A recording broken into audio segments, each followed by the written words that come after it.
sithik dadi wong sing gharib ngaji ki sarang-arang sampean gelem mau ngaji sing tenang. Den selamat gitu nggih.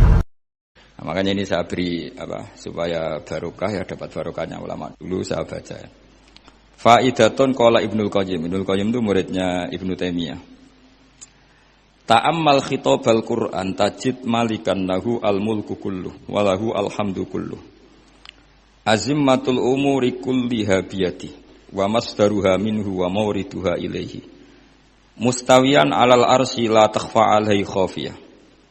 Min aqtari mamlakatihi aliman bima fi nufusi abidihi muttali'an ala asrarihim wa alaniyatihim munfaridun bitadbiril malakah yasma'u wa yara wa yu'ti wa yamna wa yuthibu wa yu'aqib wa yukrim.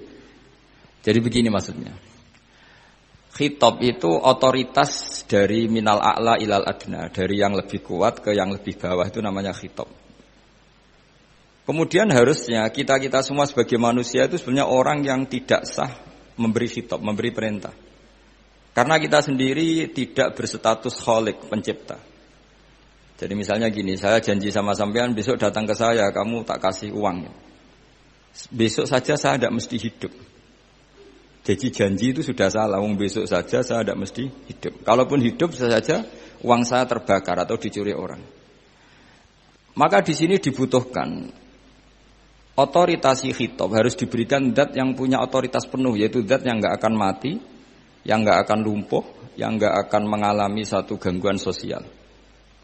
Sebab itu dalam pandangan ulama tafsir itu punya akibat, saya ulang lagi, punya akibat bahwa hanya Allah yang berhak memberi khitab. Sehingga saking kerennya Allah itu bisa khitabun lil ma'dum. Ini di sini nanti ada contohnya. Sesuatu yang enggak ada kemudian Allah bilang kun menjadi ada.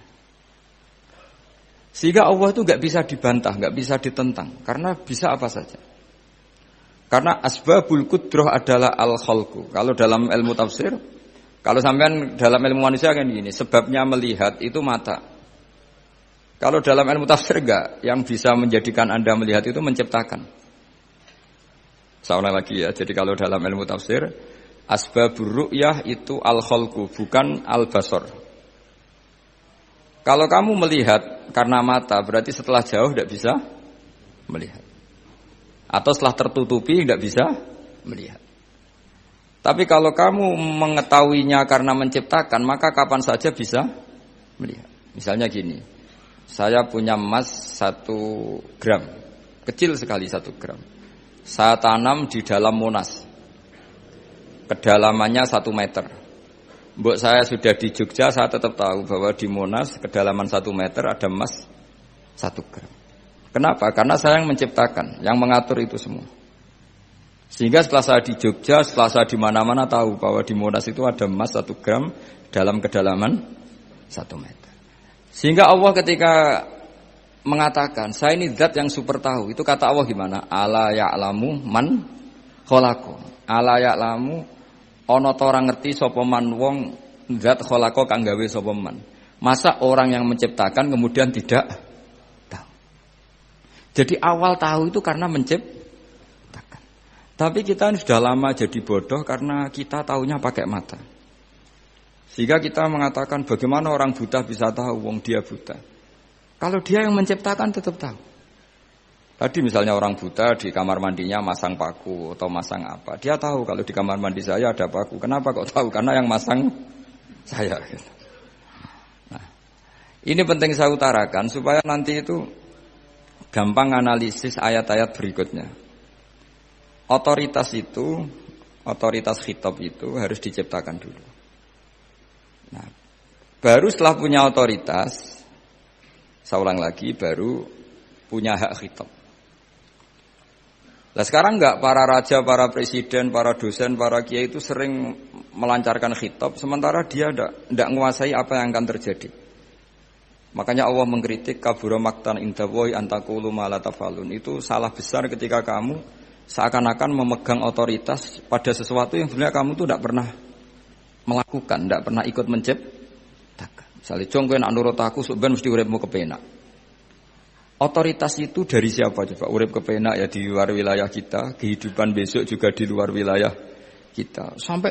Sampai kita kalau mau ke kuburan itu panduannya Nabi gimana kalau berdoa? Apa? Assalamualaikum daro qaumim mukminin wa inna insyaallahu bikum lahikun. Salam untuk kalian semua dan kita insyaallah suatu saat akan bertemu, insyaallah. Padahal mati itu adalah satu keharusan. Tapi kalau yang di kuburan itu orang mukmin, kita tidak ketemu lagi sama mereka jika kita mati kafir, karena nanti tempatnya beda. Yang satu alamatnya surga, yang satu alamatnya neraka.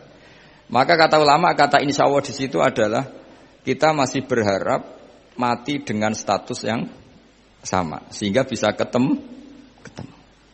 Jadi itu artinya gini, di selain Allah itu bilang janji, bilang khitab itu nggak sah.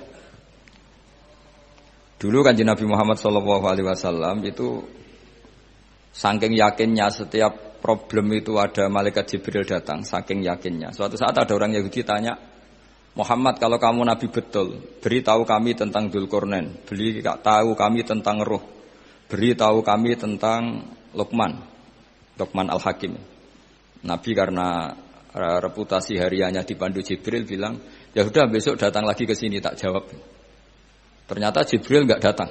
Padahal semua ditunggu lama nggak datang sampai utusan. Padahal yang tanya orang Yahudi yang sukanya bully Nabi. Lama nggak datang. Lama-lama protes. Jibril ini gimana? Saya dalam keadaan tertekan malah tidak datang. Datang Jibril dengan tanda kutip nyalahkan. Yaitu ada ayat wala taqulanna li syai'in inni fa'ilun dzalika ghadan illa ayasya. Jangan katakan besok bisa melakukan sesuatu tanpa mensandarkan itu semua kepada kekuasaannya Allah Subhanahu wa taala. Akhirnya semenjak itu Nabi mensyariatkan kalau kamu janji harus mengatakan insyaallah.